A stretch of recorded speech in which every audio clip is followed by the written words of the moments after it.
Mitaky ny andoavana ny tambi-karamana izay tsy voalohany nanomboka ny taona 2004 ireo fikambanany miaramila tsy amperinasa intsony.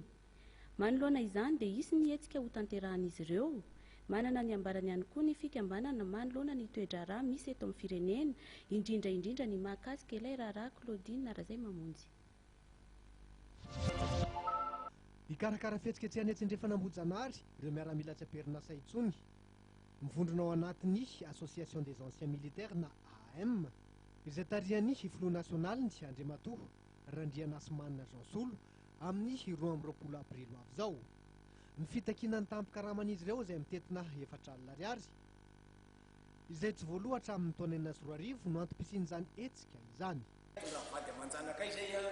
polisy olona grand futur zay natsonareo miankandry loatra fotsiny tsy fantatra zany fa mananaovana invitation moa reny zany président Ratsiraka ary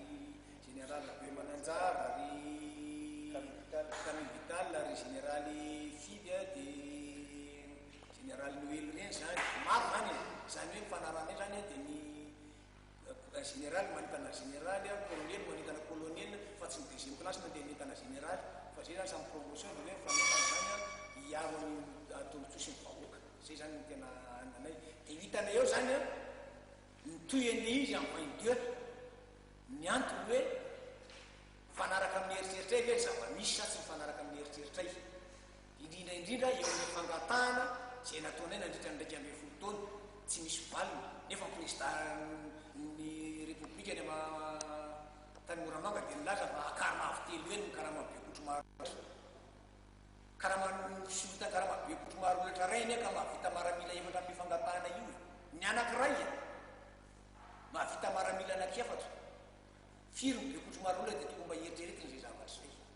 Araka ny fanazavana nomen'ny fikambanana AM nandritra ny valandresako amin'ny mpanao gazety nataony tetsy andrefanambojanaary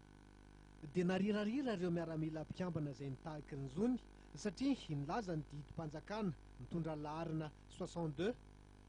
144 tamin'ny taona 1770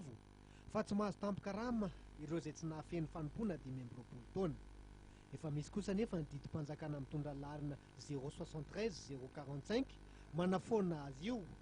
ka izay no nahatonga ny Association des anciens militaires mitahaky ny zony.